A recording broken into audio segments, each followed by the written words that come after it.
सुधांशु नाम के दो भाई थे। दिलीप की शादी कावेरी के साथ हुई और सुधांशु की शादी माया के साथ। शादी के बाद दोनों भाई अपनी अपनी पत्नी के साथ खुशी खुशी रहा करते थे। दोनों भाइयों के परिवार एक ही घर में रहता था, साथ में खाना, साथ में घूमना। कुल मिलाकर दोनों भाइयों का परिवार खुशहाल परिवार था। कुछ सालों के बाद दिलीप की पत्नी कावेरी को एक बेटा हुआ।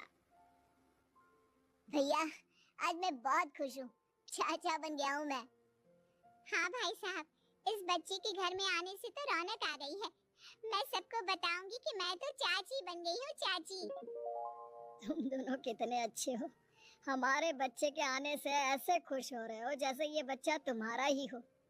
बस भैया, अब आपका बेटा इस दुनिया में आ गया ना, हम भी कोशिश करेंगे कि हमारा भी बच्चा जल्दी से इस दुनिया में आ जाए। और फिर आपका और हमारा बच्चा दोनों मिलकर दिन भर घर के आंगन में खेला करेंगे। कितना मजा आएगा ना। सच कहती हूँ माया, मैं भी उसी दिन का इंतजार कर रही हूँ जब तुम्हारी भी गोद भर जाएगी और मेरे बेटे को एक छोटा भाई या बहन मिल जाएगी। 1 साल बीत जाता है। दिलीप और कावेरी का बेटा अब 1 साल का हो चुका था, लेकिन सुधांशु और माया की कोई औलाद नहीं होती।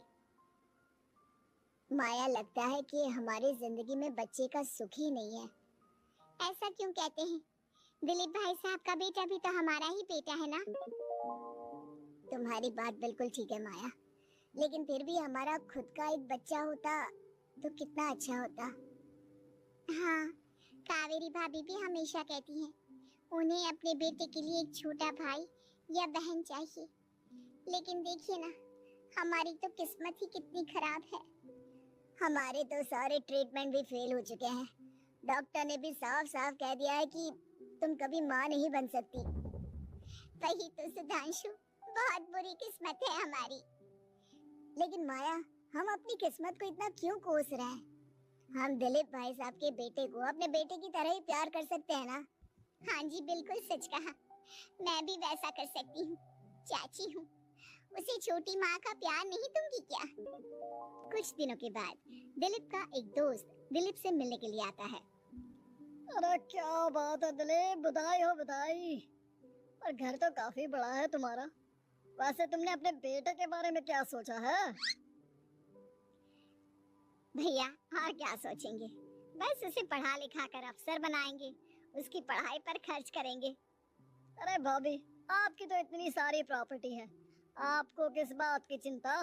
ले देकर एक बेटा ही तो है। अरे नहीं दोस्त, तुम गलत समझ रहे हो। इस घर में मैं और मेरा छोटा भाई दोनों रहते हैं।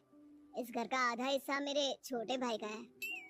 अच्छा, कितने बच्चे हैं तुम्हारे छोटे भाई के? भैया, उनके साथ ना कुछ प्रॉब्लम है। मेरी देवरानी कभी माँ नहीं बन सकती। अरे फिर किस बात की चिंता? अरे मैं तो कहता हूँ अपने बेटे के भविष्य के बारे में सोचिए ही मत। बस ये घर उसके नाम करवा दीजिए। देखिए, आपके भाई का भी कोई बच्चा नहीं है तो सब कुछ आपके बेटे को ही मिलना चाहिए। लेकिन ऐसा करना क्या सही होगा? अगर उनका बच्चा नहीं है तो क्या हुआ? ये घर आधा उनका है, उनकी जो मर्जी है वो करें। अरे कैसी बात करते हो?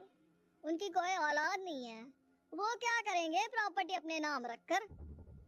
हाँ, वैसे भाई साहब आपकी बात तो बिल्कुल सही है। अब जो कुछ भी है वो हमारे बेटे का ही तो है। आखिर वही तो इस घर के वंश को आगे बढ़ाएगा। मैं कल ही देवर जी से बात करती हूँ। अगले दिन सुधांशु और माया, इधर आओ। तुम दोनों से बहुत जरूरी बात करनी है मुझे। बताइए ना भाभी, क्या बात है? आपको कहीं जाना है तो आप अपने बेटे को मेरे पास छोड़कर जाइए, मैं ही पूरा दिन रख लूंगी उसे। अरे नहीं माया, वो तो मुझे पता है। मैं किसी और चीज के बारे में बात करना चाहती हूँ। बताइए ना भाभी, क्या बात है? देखिए देवर जी, आपका कोई बच्चा है नहीं, लेकिन मैं जानती हूँ कि आप हमारे बेटे को अपने बेटे की तरह ही प्यार करते हैं। भाभी, बेटे की तरह नहीं, वो हमारा ही बेटा है। मेरे लिए तो वो मेरा ही बच्चा है। वही तो फिर क्यों ना ये सारी प्रॉपर्टी हम मेरे बेटे के नाम करवा दे, क्योंकि तुम्हारा हो या मेरा, हम सबका एक ही तो है बेटा। लेकिन भाभी, अभी तो वो सिर्फ 1 साल का है। अभी से प्रॉपर्टी उसके नाम करवाने का क्या मतलब है? देखिए देवर जी, जो काम जितना जल्दी हो जाए ना उतना अच्छा।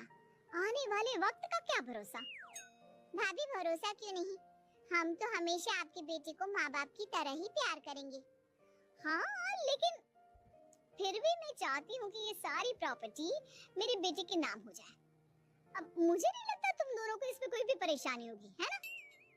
भाभी वैसे तो आप जो कह रही हैं वो बहुत जल्दबाजी है, लेकिन फिर भी अगर आपको ऐसा लगता है तो ठीक है, कल ही प्रॉपर्टी के पेपर बनवा लीजिए, मैं और माया उस पर साइन कर देंगे। इस तरह से अगले दिन प्रॉपर्टी के पेपर बनवाकर सारी प्रॉपर्टी दिलीप और कावेरी के बेटे के नाम पर करवा दी जाती है। कुछ दिनों के बाद सुधांशु, सुबह सुबह ये कौन लोग आ गए हैं तुम्हारे घर पर? भैया वो ऊपर वाला कमरा खाली पड़ा था ना, सोच रहा था किराएदार रख देता हूँ। लेकिन किराएदार रखने से पहले आपने हमसे पूछा भी नहीं। भाभी इसमें आपसे पूछने वाली क्या बात थी, हमें एक ही कमरे की जरूरत थी, इसलिए सोचा दूसरा कमरा किराए पर दे देते हैं, कुछ इनकम हो जाएगी। अरे माया, ये सारी प्रॉपर्टी अब मेरे बेटे के नाम पर है और यहाँ पर जो कुछ भी होगा उसके लिए तुम्हें मेरी या दिलीप की परमिशन तो लेनी पड़ेगी ना। हाँ सुधांशु, तुम्हारी भाभी ठीक ही तो कह रही है। अब देखो, तुमने खुद अपने हाथों से ये प्रॉपर्टी हमारे बेटे के नाम की है, वह अभी बहुत छोटा है, तो इस घर से रिलेटेड सारे फैसले तुम्हें हमसे पूछ कर लेने चाहिए। भाभी हमें तो लगा था कि आप हम लोगों से बहुत प्यार करती हैं, लेकिन आप तो हमारे साथ भेदभाव करने लगी। अरे इसमें भेदभाव करने वाली क्या बात है? और मैंने कौन सा तुमसे कुछ गलत मांग लिया? अरे ले देकर मेरा बेटा इकलौता इस पूरे वंश का वारिस है, सब कुछ उसके नाम है। तुम्हें इस बात से जलन क्यों हो रही है? भाभी माया को जलन नहीं हो रही, वो तो बस ऐसे ही कह रही थी। सब जानती हूँ मैं, इसकी खुद की तो कोई औलाद पैदा नहीं हुई, बस इसीलिए जब देखो तब मेरे बेटे पर बुरी नजर डालती रहती है। देखो माया, कावेरी तुमसे बड़ी है, वो जैसा कहती है वैसा करो। और वैसे भी इस घर पर अब तुम लोगों का कोई अधिकार नहीं है, वो तो हम लोगों की भलाई समझो जो तुम्हें अभी तक यहाँ रहने दिया है। भैया आप इतने कैसे बदल गए? इस प्रॉपर्टी ने आपके दिल से हमारे लिए प्यार पूरी तरह खत्म कर दिया है क्या? इसी तरह वक्त बीतता जाता है और देखते देखते दिलीप और कावेरी का बेटा प्रणव 25 साल का हो जाता है और उसकी नौकरी लग जाती है। पापा आज मेरा अपॉइंटमेंट लेटर आ गया है, मैंने सिंगापुर में जॉब ज्वाइन कर ली है। लेकिन प्रणव, विदेश में नौकरी करने जाने से पहले तुम्हें कम से कम अपने मम्मी पापा से एक बार पूछना चाहिए था ना। इसमें पूछने वाली क्या बात है माँ, मैं सिंगापुर जाकर जॉब करना चाहता हूँ तो करना चाहता हूँ। देखो प्रणव, हमने तुम्हारे लिए इतनी सारी प्रॉपर्टी यहाँ पर रखी हुई है, उन सब का क्या होगा? यहाँ रहो, बिजनेस करो। सॉरी पापा, मैं यहाँ रहकर कोई बिजनेस नहीं करने वाला, और ये जितनी भी प्रॉपर्टी आपने मेरे लिए संभाल कर रखी है ना, ऐसे ही किसी को दान में दे दीजिए, क्योंकि मैं सिंगापुर से वापस इंडिया आकर कभी नहीं रहने वाला। दिमाग खराब हो गया है तेरा, जानता नहीं तेरी वजह से हमने तेरे चाचा चाची से लड़ाई करके पूरा घर तेरे नाम करवा दिया था। हाँ तो ऐसा करने से पहले आपको सोचना चाहिए था ना। और मम्मा, मैं तो वैसे भी उस वक्त 1 साल का था, मेरा इस मैटर से कोई लेना देना नहीं है। कैसी बात कर रहा है ये लड़का?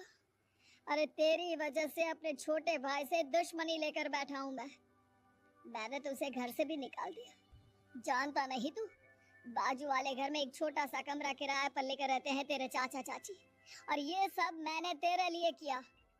देखिए पापा, आपने जो कुछ भी किया अपने लिए किया, मैंने आपसे कब कहा था कि मुझे ये प्रॉपर्टी और घर चाहिए? और वैसे भी अपने भाई के साथ इस तरह का बिहेव करके आपने कोई अच्छा काम तो किया नहीं। तू सही कह रहा है बेटा, हमने तेरे चक्कर में अपने छोटे भाई जैसे देवर और बहन जैसी देवरानी को इस घर से निकाल दिया। बहुत बड़ी गलती हो गई मुझसे। ठीक है मॉम, तो अब आप अपनी गलती सुधारो, लेकिन मुझे तो फौरन जाना है, मैं वहीं जाऊंगा। अब आगे क्या करना है ये आपका डिसीजन है। और प्रणव सिंगापुर जॉब करने के लिए चला जाता है। कुछ दिनों के बाद जब दिलीप और कावेरी को अपनी गलती का एहसास होता है तो वो सुधांशु के घर पहुंचती है। सुधांशु, माया, हमें माफ कर दो, हमसे बहुत बड़ी गलती हो गई। क्या हुआ भाभी? आज इतने सालों के बाद आप हम गरीब लोगों के घर क्या करने आई हैं? भाभी, हमने तो खुशी खुशी अपने भतीजे को सब कुछ दे दिया, अब हमारे पास कुछ भी नहीं बचा है। भाई, मुझसे बहुत बड़ी गलती हो गई, जो तेरे जैसे भाई को मैंने प्रॉपर्टी के चक्कर में घर से निकाला, और जिसके लिए मैंने ये सब कुछ किया वो खुद ही विदेश चला गया। भैया भाभी, जिस बेटे के लिए आपने हम लोगों को इतनी तकलीफ दी, आपस के प्यार को बिगाड़ा, जब वही आपसे दूर चला गया तो आपको इस बात का एहसास हुआ। लेकिन माफ कीजिए, अब हम आपके साथ रहने के लिए उस घर में नहीं आ सकते। नहीं नहीं माया, ऐसा मत कहो, मुझसे बहुत बड़ी गलती हो गई, प्लीज वापस चलो, मैं वो घर फिर से तुम्हारे नाम कर देती हूँ। भाभी, मैं उस घर का क्या करूंगी? किसके लिए? मेरा कोई बच्चा नहीं, मैं तो बस जिंदगी भर आप लोगों के साथ प्यार से रहना चाहती थी, प्रणव को अपने बेटे की तरह प्यार करना चाहती थी, लेकिन आपने मुझसे वो अधिकार छीन लिया। भाभी और भैया, एक सवाल पूछना चाहता हूँ आप लोगों से। जो बच्चा कुछ ही दिन पहले दुनिया में आया हो, जिस बच्चे के भविष्य का आपको पता ही ना हो, उसके लिए अपने पुराने रिश्तों को तोड़ देना, अपने सगे रिश्तेदारों से दुश्मनी मोल लेना, उनके साथ झगड़ा करना, उनकी बेइज्जती करना, क्या ये सही है? कम से कम हमें सही वक्त का इंतजार तो करना चाहिए ना। सिर्फ प्रॉपर्टी के लिए अपने सगे भाई को घर से निकाल दिया, वो भी अपने 1 साल के